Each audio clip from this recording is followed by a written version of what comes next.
Bonjour à tous, bienvenue pour un nouveau tour d'Europe de la presse. Ce lundi 16 septembre 2013, on fait d'abord un zoom sur notre pays, la France. L'équipe met en avant Radamel Falcao.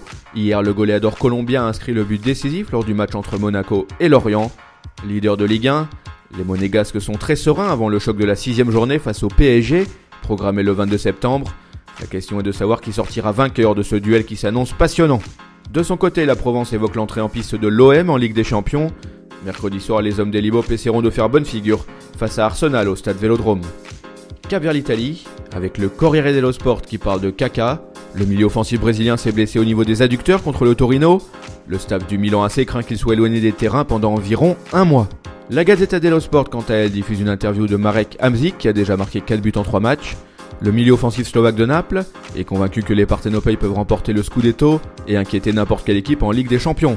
C'est notre année, voilà la phrase qu'il a lâchée pour marquer les esprits. Allez, on file en Espagne, avec Marca et As qui affiche la couleur en mettant une Cristiano Ronaldo. Il faut dire que l'attaquant du Real Madrid a prolongé son contrat jusqu'en juin 2018. Le Portugais est désormais le joueur le mieux payé au monde, avec un salaire annuel estimé à 17 millions d'euros. Du côté d'El Mundo Deportivo, l'accent est mis sur le duo Neymar-Messi. Un journaliste espagnol insiste sur le fait que ce tandem va faire énormément de ravages cette saison. Le langage du football est universel, pour l'Argentin et le Brésilien qui peaufinent encore leurs automatismes. Sport pour sa part dévoile les résultats d'une enquête. En clair, 96% des fans du FC Barcelone qui y ont participé jugent qu'il faudra recruter un défenseur central pendant le mercato hivernal. On fait un détour en Allemagne.